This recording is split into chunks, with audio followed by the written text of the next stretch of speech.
writers, and artists. And the moderator for today is Dr. Anita Nahal.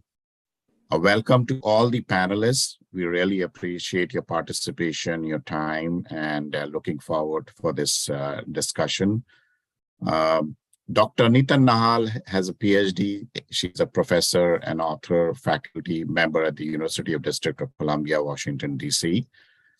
Anita is a Pushkar Prize nominated Indian American author and academic. She has 4 books of poetry, 1 of class fiction, 4 for children, 5 edited anthologies to her credit. Her 3rd book of poetry, What Was Wrong with a Scarly Woman, was nominated by Cyril Dadin, Guyanese Indian Canadian Ottawa Poet Laureate Emeritus, and Novelists as the best poetry book in 2021 for Anita's Ars Notoria. It is also mandatory reading in an elective course on multicultural societies at Utrecht University in Netherlands. Anita is the chair of the Poetry Society of Virginia's newsletter and secretary of the Montgomery County chapter of Maryland Writers Association. Currently, Anita teaches at the University of District of Columbia, Washington, D.C. More about her is on our website, which is anitanahal.com. Welcome, Anita, and thank you very much. Thank you so much, Manoj, and I thank you for the opportunity. I thank you for organizing the Literary Festival as well as your film festival. The DC South Asian Arts Council is really doing pioneering work in showcasing South Asian culture in this part of the world. So I congratulate you and Geeta and your entire team. And a special thank you to Snigdha and Kiki for sending all the Zoom emails and making sure we are on top of things. So I'm going to introduce this session. My aim was to bring together vibrant older women poets. So therefore it's silver streaks and golden voices.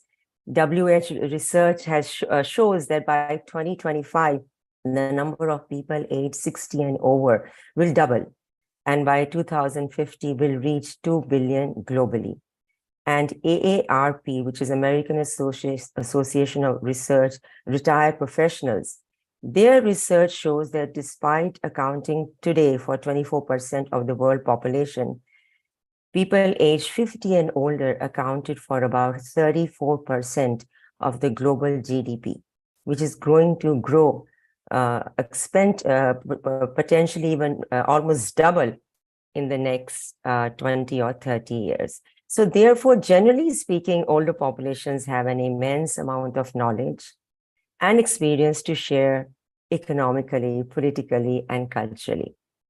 So the focus in this session is on the vitality and variety in the artistry of older Indian women poets, writers, and artists who are painting fervently, writing passionately, producing amazing books, running journals, chairing literary and art festivals, editing anthologies, and mentoring others, leaving their mark forever in the literary and artistic world. Actress Betty White had said, "I think older women still have a full life. Maybe the writers don't address it these days, but it doesn't change the fact." Unbeknownst to her, her words became prophetic, as many older women writers and artists around the world reflect that full life in their creativity.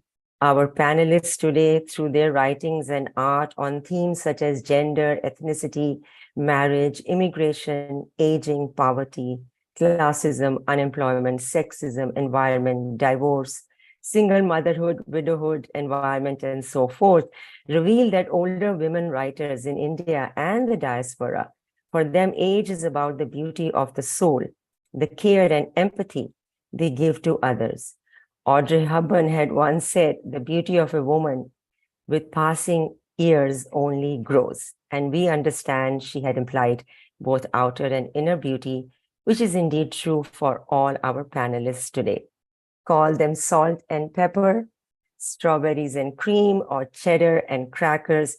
you will not be disappointed in listening to the voices of these amazing Indian women writers and artists who are joining us today from India, from the United States, and Canada. And they exemplify daring, no nonsense, can do, surviving, and thriving instincts in their lives. They are trendsetters, path breakers, reimaginers, and harbingers of change, true Renaissance women. So you are truly going to be mesmerized by their golden voices and our silver streaks. I'm going to begin the session by requesting each panelist one by one. We will go alphabetically. So I will request Kavita Ezekiel Mendoka. Let me just tell you a little bit about her. She's a published poet. Her latest being an edited anthology, Poetry on a Plate with Spicy Mango Pickle. Her poems have appeared in numerous anthologies and journals, and her teaching career has spanned over 4 decades. And she has taught English in Indian colleges and international schools in India, and English, French, and Spanish in Canada. She was educated both in Bombay and England. Kavita is the daughter of the late poet Nizam Ezekiel. She currently resides in Calgary, Alberta, Canada. Kavita, I invite you to say a few words and read one of your poems.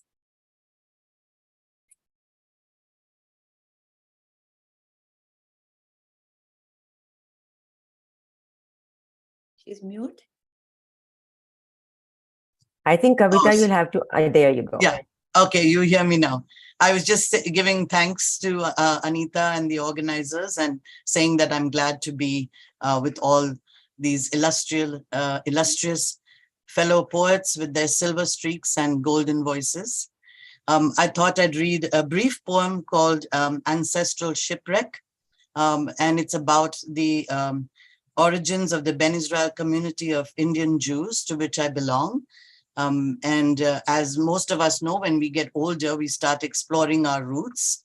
I went to Christian school and Christian college, learned a lot about the New Testament, the Bible. And so as I got older, I started exploring the origins of my community. You'll find that there was a legend, and it's mentioned here in the poem poetically, that the Ben Israel Jews arrived in India over 2,000 years ago. And they were known as the Shanwar Telis because they didn't work on a Saturday. The word Shanwar refers to Saturday in Marathi. So I'll just read my poem. Ancestral Shipwreck, a poem about the origins of the Ben Israeli community of Indian Jews to which I belong.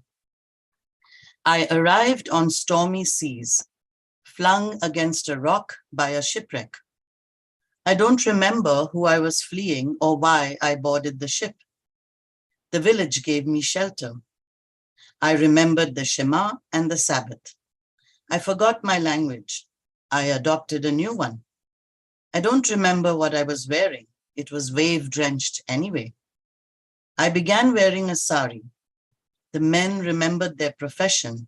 They remained oil pressers. They didn't work on Saturdays. The villagers called them Shanwar Telis. We ate like the locals. I thanked the rock for standing firm. Like the wise man in the hymn we sang at school, the rock granted me life. It let me build my house. I seemed more dead than alive. I stirred on the funeral pyre. The villagers built for my lifeless body, so they resuscitated me. I thanked the whale for swallowing me whole. Like Jonah, it spit me out on dry land, and my tribe increased. We survived the shipwreck, 7 couples. We fulfilled the promise God made to Abraham. We multiplied like grains of the sand on the shore. Grandfather moved his family to the big city. Father fell in love with it. He wrote poems about it. I did too. Thank you.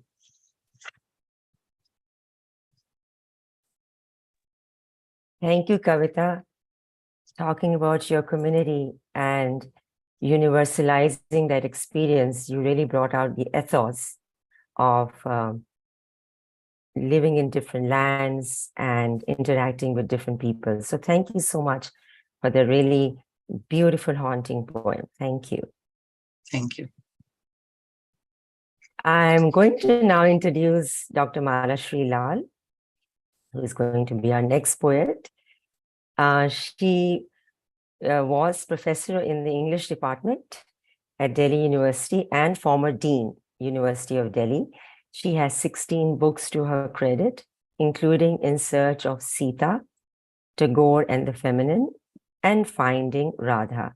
Her poems and stories have been published in Indian literature, in Confluence, The Beacon, and online portals and anthologies. She was a senior consultant to the Ministry of Culture and has served on International Book Award juries. Dr. Lal was the convener and a member of the English Advisory Board of the Sahitya Academy, Government of India. Among other recognitions, Malashri Lal recently received the Maharani Gayatri Devi Award for Women's Excellence. Malashri ji, I invite you to read out your poem. Thank you very much, Anita. It's indeed a great pleasure and a privilege to be with all of you. I'm going to pick up a strand of a silver streak that you placed in your introductory remarks, Anita, by saying that there is an aging population that's getting larger and larger. Nevertheless, the mood has changed and it's a joyful aging. Although there are lots of activities that one has to do that are consistent with the challenges of aging. So one of those things is how to create less work for oneself in terms of manual labor, how to cut down on the number of clothes in the wardrobe, how to trim your homes and make them more manageable, how not to have to bend too much to pick up things, etc. So in tribute to the inventiveness of the women who find new ways of joyful aging by simplifying their life around them, one of the things that I'm sure all of us have had to do is to cut down on our libraries of books that we have gathered over time. So I'm going to read a short poem, and it's a very new one. It's called The Book of Doubts. Pruning a library is more hurtful than cutting back on thorny, overgrown rose bushes. The words seep into the bloodstream. The faded covers of books are friends lost in the woods of forgetfulness. Will such friends find another home and look back sadly at the abandonment of curled, marked, doodled pages? Some books interleaved with stray notes, scraps of newspaper when bookmarks were not invented. The last blank page scribbled with phrases to remember. Every book carries two stories, one by the author, a second by the reader, twined, crushing, embracing, inseparable. She gathers the brittle library in her arms for a farewell kiss. That's it. That was Thank really you. beautiful, Malashri ji.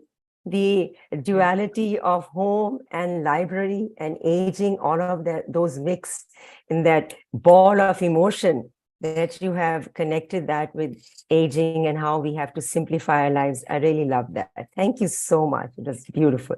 Thank you very much. I'm going to introduce Meena Chopra. Next, Meena is an internationally renowned poet, artist, and author of poetry and art books. Her poetry is published widely in many literary journals and anthologies internationally. She writes both in English and her native language, Hindi. Amongst many other awards, she recently received the Civic Award of Recognition from the city of Mississauga, Canada, for arts and literary arts. As an artist educator, she advocates collaborative experience between visual and literary arts and other forms in order to give the audience, as she says, a vibrant artistic experience. thereby bringing the diversity of arts and cultures together through the writing arts and the visual arts. That's really wonderful. I welcome you, Meena, and look forward to listening to your poem. Thank you very much, Anita, and thank you very much for this beautiful organization of poetry reading and Silver Ears and Golden Voices. So what I'm going to read today is, the title of the poem is Cybernetic Reality Tunneled in Time. And this poem is deeply inspired by legendary modern myth and science fiction film Blade Runner. It's in two parts, and probably most of you must have seen it. And images in this poem are very stark. They come directly from the film. If you haven't seen the film, maybe you will find this poem a little abstract, but still, it will get to you. So no matter how old you are, you always look into the future. And this is a futuristic science fiction poem. It is a cybernetic reality tunneled in time. Night locked, neons blinking, lurching on the floundering grounds of reality, clinging to a driftwood, surfing on the roaring mountain waves, pulled by the ocean's gravity. Ripples swirl away from my shoulder, foaming and sweeping fragmented replicants. Clutching to a sinking savior, these cyberpunks spawn, islanding and surcharged divinities. Between me and myself, is there no Blade Runner? Between the dots and the lines, are there no interludes? Between the sky and the sea, is there no shore? Between the sound and the music, are there no interludes? Between the moon and the sun, is there no asteroid and a shooting star? Between the day and the night, is there no whirling fireflies? Between life and death, is there no trace of breath? Between cause and its effect, is there no simmering karma?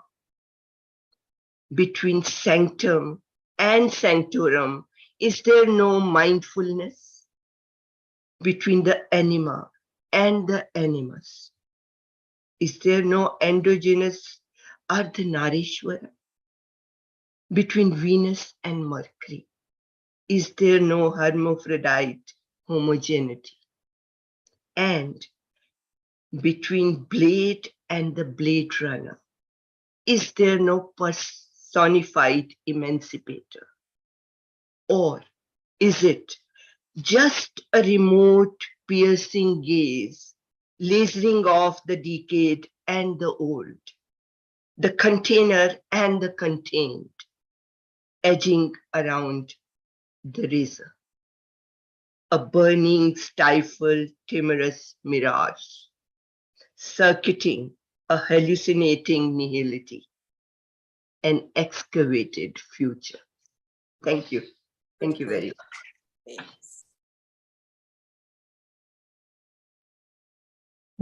Meena, your first sentence of your poem, no matter how old you are, you look into the future. That really set the tone for the poem. And you have evoked the Blade Runner, of course. And you talk about the Blade Runner throughout the poem, and this blurring of reality and not real. Amazing. Thank you so much for sharing your perspective. And I think in today's world, yours and Malashri, all the poems you've heard till now, and I'm sure the next we're going to hear, they're going to really, really allow the readers to know how many variety of themes all of you address. So thank you, Meena. Thank you for your poem. I'm going to now introduce Dr. Meenakshi Mohan. and she's from the US. I forgot to mention Meena. Oh, Meena is from Canada. Dr. Meenakshi Mohan is an educator, art critic, and children's writer, and painter and poet. She has taught at universities in Chicago, Boston, and Towson, Maryland. She was twice listed in the Who is Who among American teachers. And she has published children's books and edited Tamam Shudh Poems of Kshitij Mohan, and recently a children's book, The Rebirth of the Demon, and an edited poetry anthology, Tapestry of Women in Indian Mythology. Meenakshi is a recipient of the International Panoramic Award for Writing and received an Award of Excellence in Literature from Setu, Pittsburgh. Meenakshi, I invite you to share your poem with us. Thank you, Anita, for such a generous introduction of me. And hello, everybody. It's really nice seeing you all here, meeting you. I would also like to thank Manoj and Geeta for organizing such a nice literary festival. I had a great event yesterday, so it went really well. So Silver Streaks and Golden Voices, what a beautiful project you came up with, Anita, really. And I really thank you for including me in today's session as well as in your anthology, which I'm looking forward to seeing soon. As I'm getting older, getting more and more on silvery years, I think I'm getting more spiritual. I'm trying to find peace. I find, and some of my poems reflect that, not only my poems, but even my artwork. So I'm looking for the solitude and the peace in my poetry, and through that, I'm very much impressed by Rabindranath Tagore's poetry. I read that a lot. And also I read Bhagavad Gita a lot. And, I have quoted Bhagavad Gita quotes also several times in some of my writings. So I have a poem here. It's called Gilheri. Gilheri is coral, so it is that poem here. And it starts with Maya Angelou's quote: "In the silence, we listen to ourselves, and in the quietude, we may hear the voice of God." This is by Maya Angelou. So this is my poem. I watched the sinking sun from my deck, bereft of its glory, veiled behind the smoky clouds. Below on the ground, a fallen leaf fluttered, taking its last breath before dissolving into emptiness. Desolate, gloomy, the thought of pandemic, war, sickness, and death filled me with an elegiac laments about the worthlessness of life. Then something caught my eyes. A fuzzy brown gilheri with a long furry tail jumped up on the deck and stood below my chair, looking at me with his beady black eyes. Was he questioning my gloom? Greeting me? Fascinated, I watched him. Soon he disappeared and appeared again, jubilantly running up and down the scaly bark of the oak tree. Captivated, I watched the agile, playful, bouncy movements, munching on the acorns, dancing under the sprinkles of the fountains, chasing after the chipmunks, and hiding under the bushes. Enthralled by his playful frolicking, I forgot my solicitude and gloom. Up above, the Cimmerian clouds had dispersed. The orangish coral with the cerulean blue hues adorned the Western Hemisphere. A soft, cold breeze tousled my hair. The sprawling branches of the oak danced with the rhythmic tempo, and the birds at a triangle were homebound. The sun, wrapped in tangerine glory, was leaving to come back. My Gilheri, back on the deck, stood on his two legs with joined hands, looking up at the heavenly sphere. Was it a naman to the Lord? Gratified, I shut my eyes. Here art thou. The divine creature, my Gilheri, had disappeared, but I was at peace. And there's some note, Giladi, of course, you know, is choral. Naman is a Sanskrit word for to the Lord. It's a salutation to the Lord. And oak tree is symbolic of endurance and strength.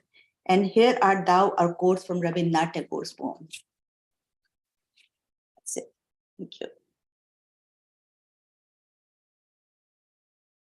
Thank you so much, Meenakshi. I absolutely enjoyed the metaphor of the glary and your connection with spirituality and growing older and trying to seek silence. And then you show the playfulness of the glary also, you know, coming back home, homebound. So really enjoyed your poem. Thank you so much for sharing your poem. Thank you so much. So next we have Pramila Venkateswaran. I'm going to introduce her. She's a poet laureate she was a poet laureate of Suffolk County, Long Island from 2013 to 2015. She's co-director of Matwala, South Asian Diaspora Poetry Festival. And she's the author of Tirtha, Behind Dark Waters, Draw Me Inmost, and other books. An award-winning poet, she teaches English and Women's Studies at Nassau Community College in New York. Pramila is also the 2011 Walt Whitman Birthplace Association Long Island Poet of the Year. Welcome, Pramila. Thank you for being here, and we look forward to hearing your poem. Thank you, Anita, for organizing this and for inviting me. And it's so wonderful to see so many familiar faces on this panel. So I'm delighted to be here. So I'm going to read a poem which is a satire on the beauty standards that women are forced to live by and the kind of tensions that ensue. And I've aimed at a self-deprecating humor in this poem. Dear cosmetic companies, the epigraph is from King Lear Shakespeare, ripeness is all. Yesterday, I sprouted a new crop of gray hair above my temples. As I leaned into the mirror, I discovered crow's feet I had not seen before. A mole emboldened, tiny blackheads popping like mustard seeds, newer declivities, fault lines, a landscape so interesting I craned my neck to see pale red clouds sailing in, with rills ringing my throat. My eyes traveled down to the valley between my breasts, shocked by the erosion there, the pale stretch of skin, breathing blue, rising toward dipping nipples. Afraid to look further, to find folds and mounds, I'm writing to you to save me, dear deities of eternal ripeness of youth. Work your magic, make my skin supple, my face glow with the gold of your creams, eradicate my wrinkles, erase lines hinting my age, maroon those darned blackheads before they conquer me. Dear saviors, send me potions for my twin mounds to assume their rightful glory, so the stream of sweat pours down my ravine when I exert myself in joy like running or other activity I'm too shy to mention, even to you who assume are women and can understand female thingamajigs. Or are you all men? So what if you are? You know more about what I should look like, so cast me in the image of the woman in your imagination, yours desperately, a devotee. Thank you.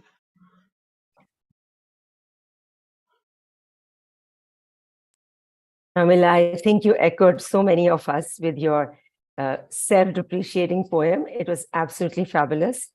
And talking about the skin and the body and the desire for the magic portion to take us back to youth.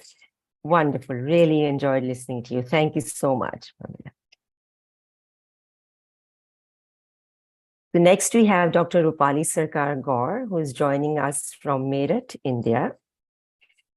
Dr. Gaur has served as an associate professor of English at Delhi University and has taught creative writing at the Indira Gandhi National Open University. She's widely published, and her poetry is archived in the Stanford University Pandemic Digital Archives.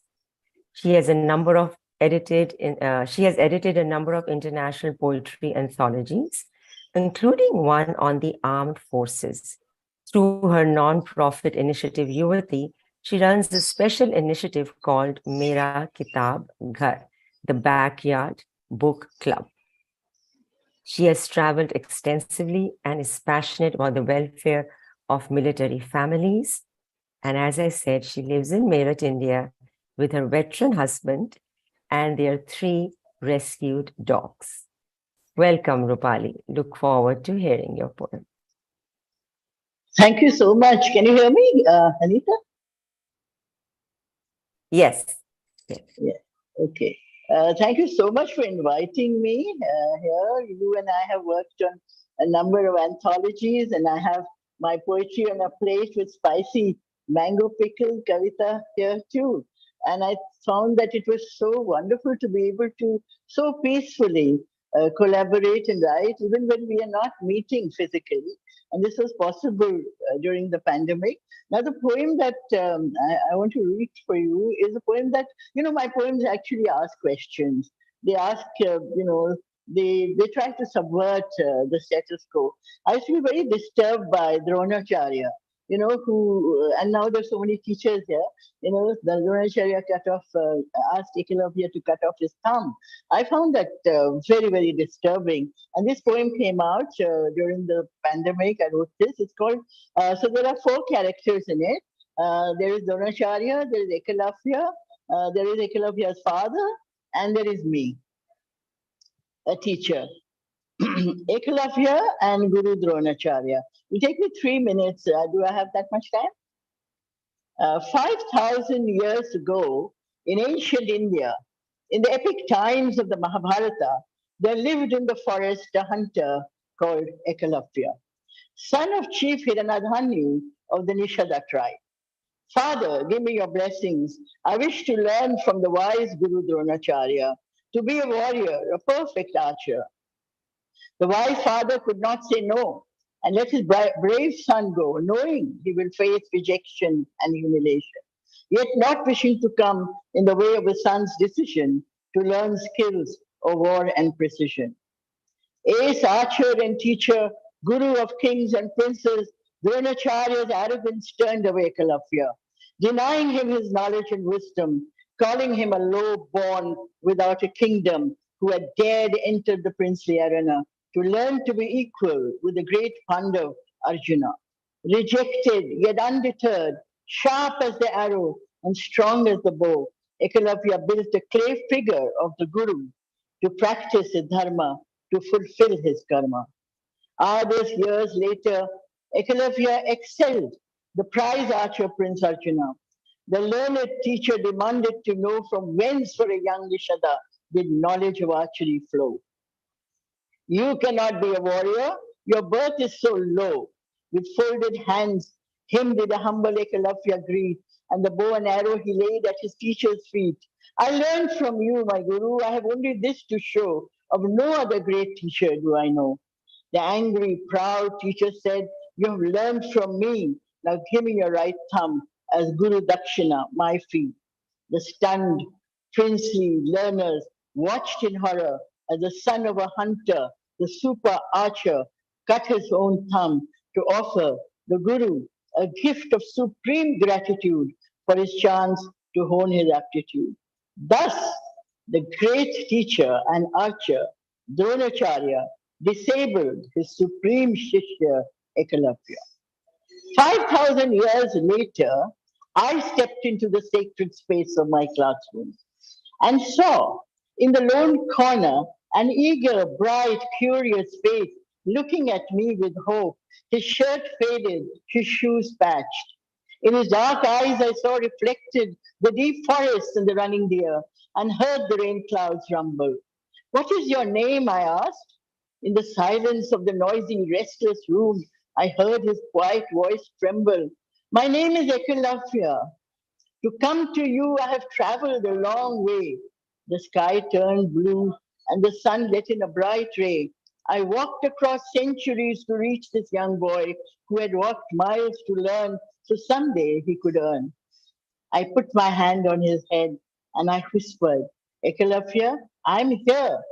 You must never fear. Thank you.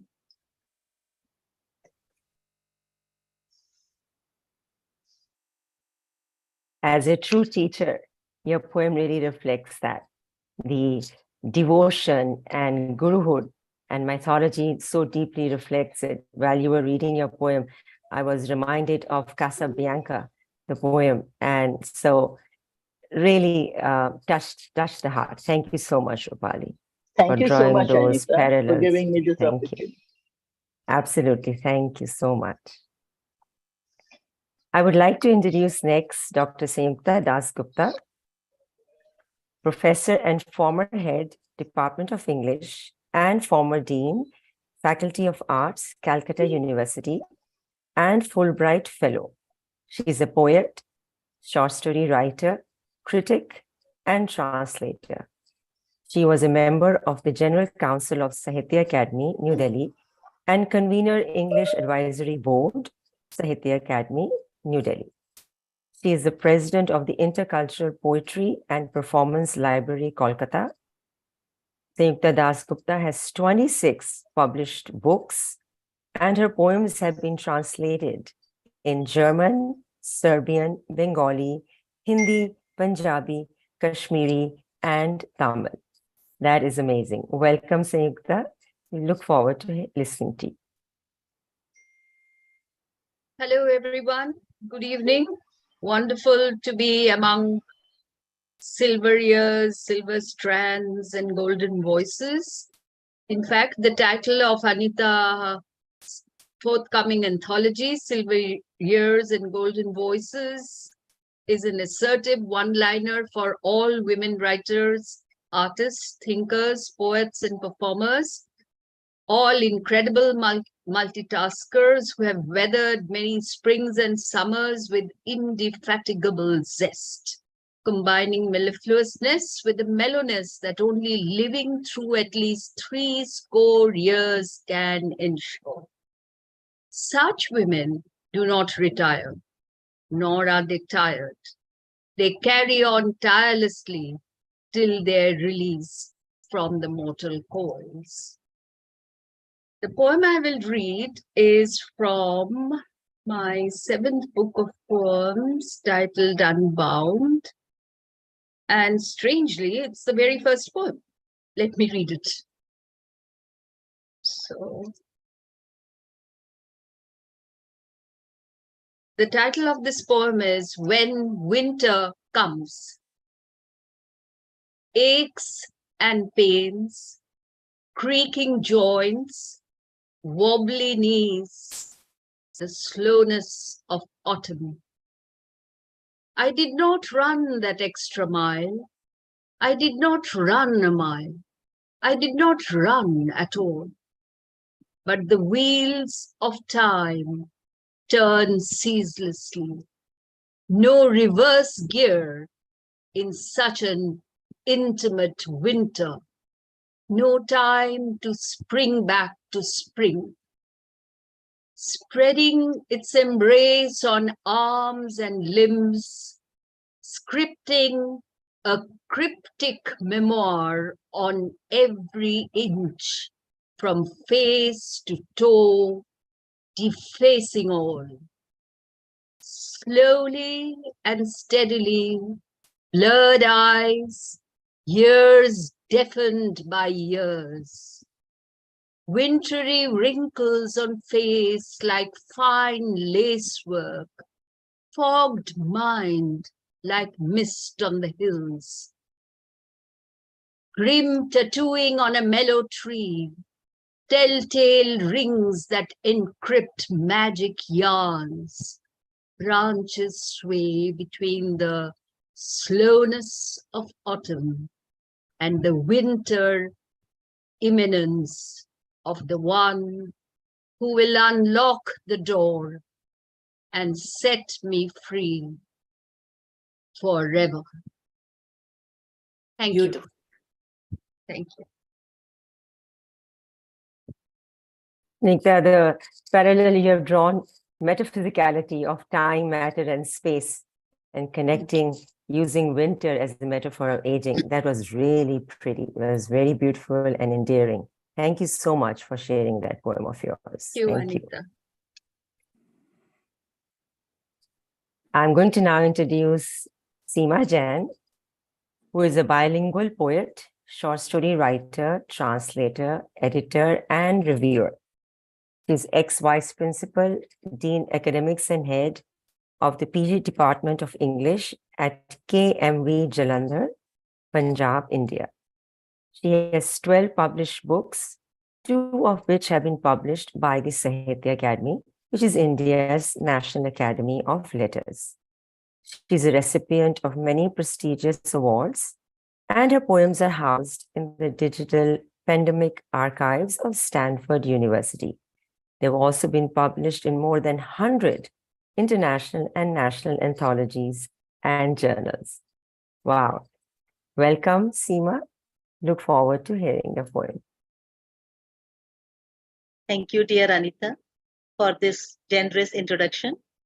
And I'm grateful to DC South Asian Literary Festival Council for making me a part of this prestigious session. I'm also thankful to Mr. Manoj Singh and his team for organizing this festival. And my greetings to all my fellow poets. First of all, I must appreciate this idea, the concept of this anthology that Anita and other her fellow editors, they have visualized, because the title itself is very, very appealing. Silver Streaks and Golden Voices, the celebration of the golden voices, the voices that have gained maturity, experience, and that have gleaned wisdom over the years.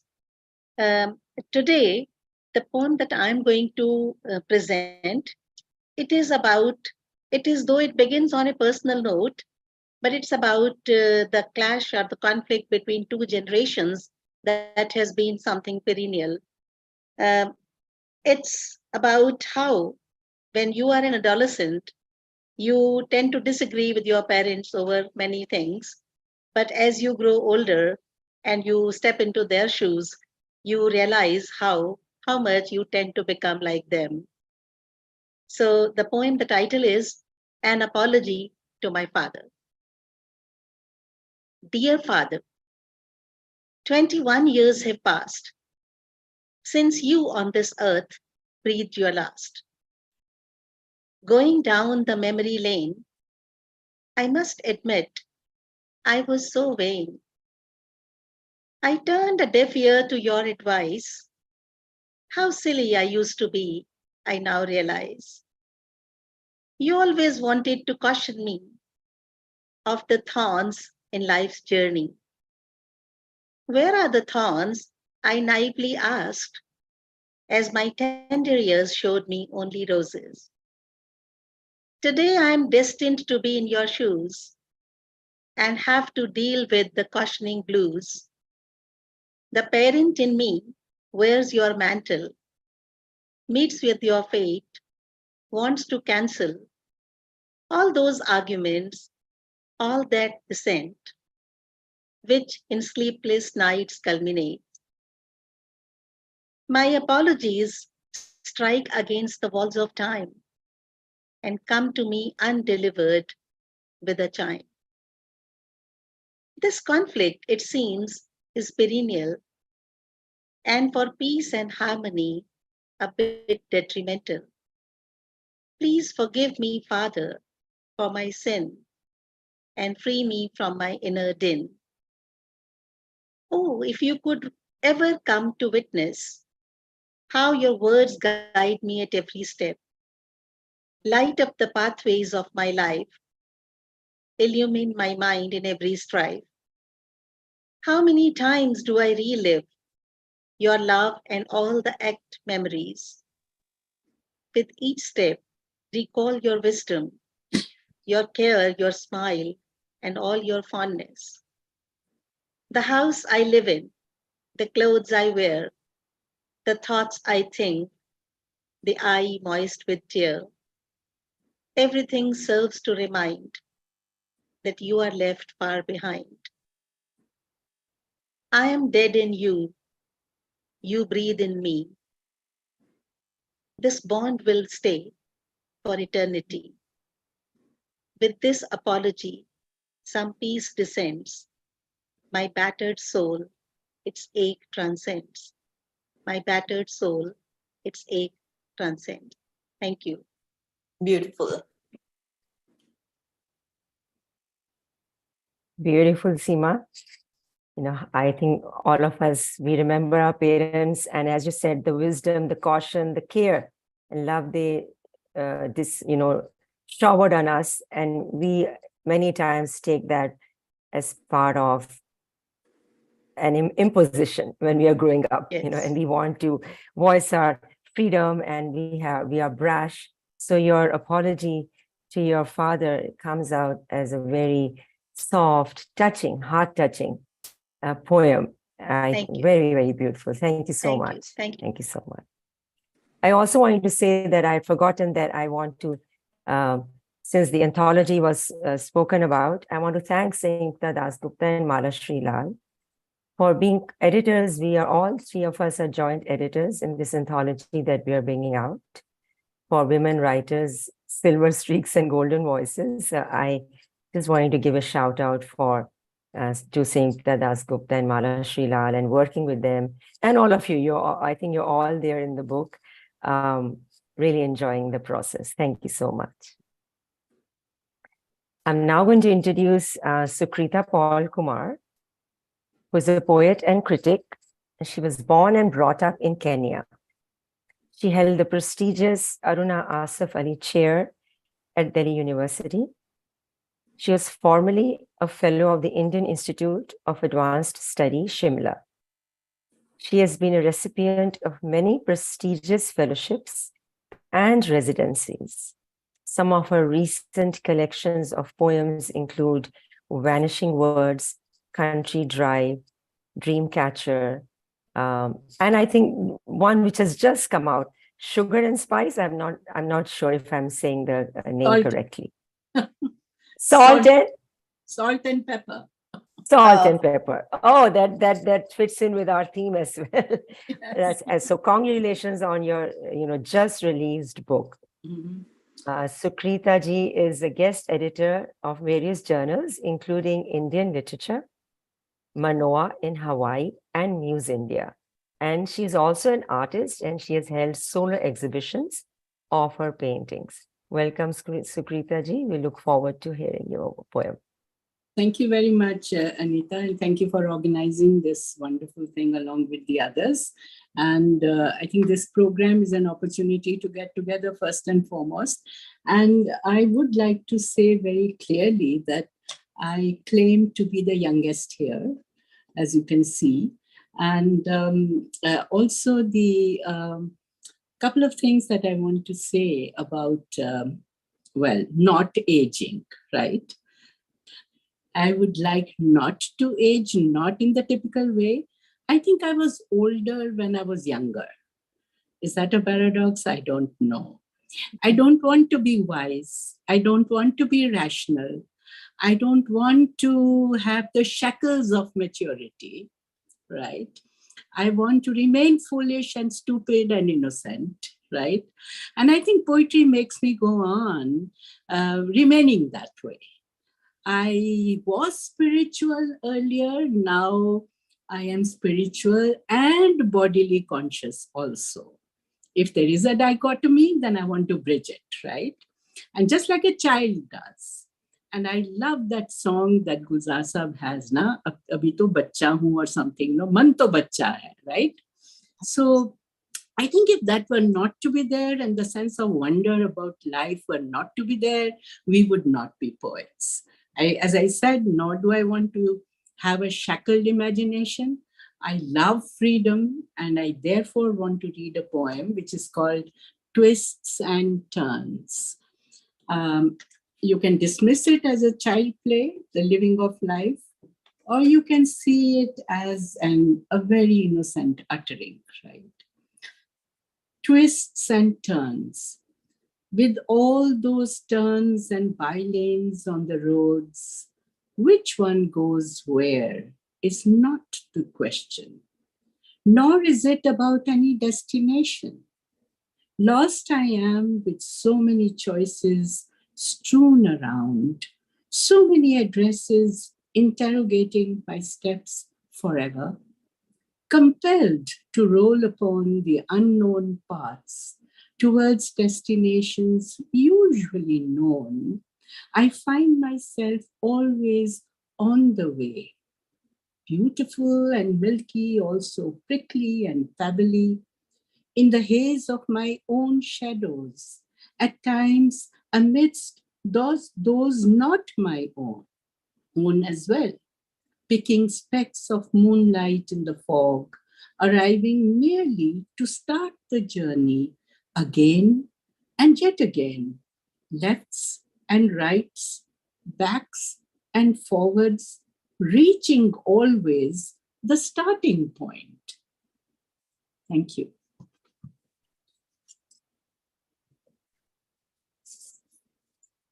I agree with everything you said, Srutita ji. Don't want to age, don't want that wisdom. Absolutely right. There is an American puppeteer and cartoonist, Jim Henson, and he says that the most sophisticated people he knows are a child inside. So I think it's, as you said, it's beautiful to keep that child alive, and that maybe remain vibrant, you know, despite the number of years that are added to us. So thank you for sharing your perspective and that vision. Thank you so much. So our last poet for today is Swati Paul. She's principal and professor of Janki Devi Memorial College, University of Delhi. And she has been a Charles Wallace and John McGrath Theatre Studies Scholar. She is the author of several books on theatre, creative and academic writing. Her newspaper articles articulate her views on education. She translates and she writes poetry, and her poems have appeared in several anthologies.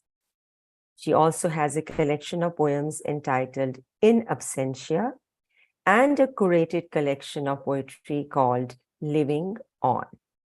She is the Vice President of the Indian Association for Commonwealth Literature and Language Studies and has been the recipient of several awards. Welcome, Swati. We look forward to hearing your poem. Thank you so much, Anita. First and foremost, thank you for giving me this platform. And, you know, it's fantastic to be part of this galaxy of extremely wonderful women, all of whom I admire. And now, having listened to the poems, there's such a strong connect. I mean, for example, when Pramila was talking about the body and what happens to the body, I don't know why I felt it was all about me. And similarly, you know, the wonderful lines, the beautiful lines of Sanjukta ji's poetry, everybody's poems, you know, have resonated with me. And I'm a tad embarrassed about the humble offering that I have to make today. So just a little bit about the poem. I think I have spent the better part of my life trying to fit in. I realize that now that I have silver streaks disguised by henna in my hair. I realize that now that I have actually spent the better part of my life trying to live up to people's expectations, feeling miserable that I don't fit in. Until I think there came a day in my life, maybe not a day, but over many days, when I decided that it was all right to not fit in. And a lot of that also has to do with physicality. You know, for a very long time, and I'm going to make this confession on this platform, for a very long time, I thought I was the ugliest person born on earth. And I would keep telling my mother that, you know, what happened by the time you reached me, you know, you ran out of raw material, I think, because my sisters are so utterly beautiful. So, and I don't think she was very happy hearing that. Having said that, like I said, I've kind of made peace with myself, but I'm also a little rebellious. I've always been a little rebellious. So this poem is called Unfittingly Yours. And I think I speak for a tribe of women. I think as women, we keep meeting tribes of women, of different communities of women, communities of sisterhoods of various kinds. So this is to my tribe who, like me, feels very unfitting. So it's called Unfittingly Yours. Oh gosh, how tall you are and how scrawny. Where on earth will we get a match that meets your height, or one who prefers skinny women? Don't tell me you can't cook, or sew, or knit. Which family will let you into their home? Which man will take you on? The way to the heart, as the adage goes, is through food and fabric. Are you tanned or actually this dark? No man will look at you. Please put uptan and avoid going out in the sun. Use a concealer to hide the blemishes. You've got to look unmarked. Heavens, how many degrees? Such a hefty salary?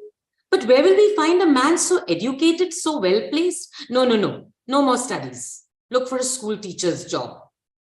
What? You drink? You smoke? You play cards? You wear shorts? You hang out with boys till late? What on earth will happen to the family name if you bring so much shame? And so on.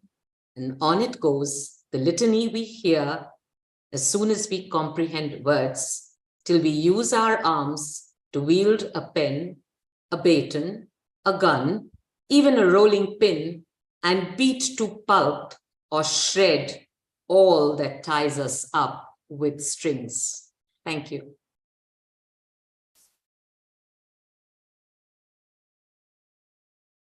Swati, that was very powerful.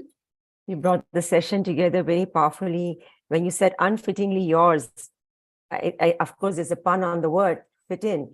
And, unfittingly yours for whom? For yourself, for others. So I really, really found that wonderful. Princeton scholars did research that it takes only 0.7 seconds, not even a full second, 0.7 seconds for someone to make a judgment about someone else just based on their appearance. Whether it's the height, as you talk about the height or weight or skin color. And the whole connectivity that you brought with the notion of good woman, who is a good woman in terms of behavior. So I think that was absolutely fabulous. Thank you so much. I am looking at the time. We still have a few minutes. Before I read my poem with which we can end the session, I just wanted to thank each one of you because you brought so much depth to this session. And I am sure that those who are listening in or who will look at the recording later are just going to be amazed with the strength and the depth and the value of older women writers from India and in the diaspora. So I wanted to thank each one of you for that, for being here today and agreeing to be part of this session. And I'm going to read a poem which is about class differences, because so many have touched on so many different themes. And while I was listening to all of you, I was thinking, what should I read? So this is about class differences, that how, the difference between the haves and the have-nots. And this is from my latest book, Kisses at the Espresso Bar, which is an acrophistic collection, which is poems based on images. And this is a poem based on an image by a South Carolina professor and artist. He was a mixed media artist and he passed last year. So I especially wanted to read the poem I wrote on his image as a tribute and acknowledgement to his wonderful, amazing work. The poem is called Haves and Have-Nots, and I didn't mention his name. His name was Dr. Michael Harris. Haves and have-nots. Remember Slumdog Millionaire? That's just a movie. There is something infuriating in a group of nobles attempting peace for those who don't have food or water or clothes or a roof or a covered toilet. Aristocrats scoff at those reeking, pinching their noses, tossing fetid shoes into a bonfire of the indulgent. They keep rambling advancing. Have-nots look hungrily at leftovers, wipe nose grunges off, stand static for hours, and leave their one set of clothing out every night, hoping it might rain. The whims of the haves, the needs of the have-nots. No just thoughts merging at the confluence of Alaknanda and Bhagirathi, or the Ohio and the Mississippi. Different strokes for different folks. The snake is flushed, 1/4 of the moon is the bride, the veil is polka-dotted, my chair is regal. I sewed my own gown. I see Harriet, that's a nod to Harriet Tubman. I see Harriet and others singing coded spirituals. Felled trees float upstream. Mercury is a fire burning in frozen Jupiter. And then the solitary dove in the harem of the haves is cuddled, petted, passed from one perfumed bosom to another before they decide to let it fly, to let it be free. Other unalike birds watch intently as peace is a name given to one of their stepkind. Any bird can be eaten on costly chinaware with fuddy-duddy sprinkling of seasoning. Thank you. And on that note, I want to thank Manoj and Geeta and the entire DC South Asian Arts Council community for doing human service in the Washington, DC area and in the United States. And I wish you all the best in all your forthcoming events. Thank you so much. Thank you. Thank you, Dr. Nal. Thank you all for taking the time this Sunday morning for some, evening for some in India. And I really appreciate on behalf of DC South Asian Literary Festival, and beautiful and very informative. You're all beautiful. I always, I had a talk show chit chat with Manoj. I always would end with life is short and no regrets. Enjoy every day and take good care of yourself. Thank you. Thank you, everyone.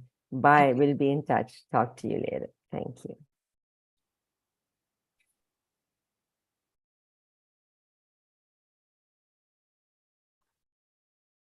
Nicely done, Anita. Good job. Thank you. Thank you. Thank you so Lovely much. session, Anita. Lovely session. And Manoj, really nice. Loved it. Really loved it. Yeah, wonderful Yeah, session. thank you. Thank you so much, Anita. Thank you so much, Anita. Thank you, Thank Suchitra you, ji. Anita. Everyone's Thank you. poems were just fabulous. All of you gave your depths, and I just listening to all of you, I was so enriched.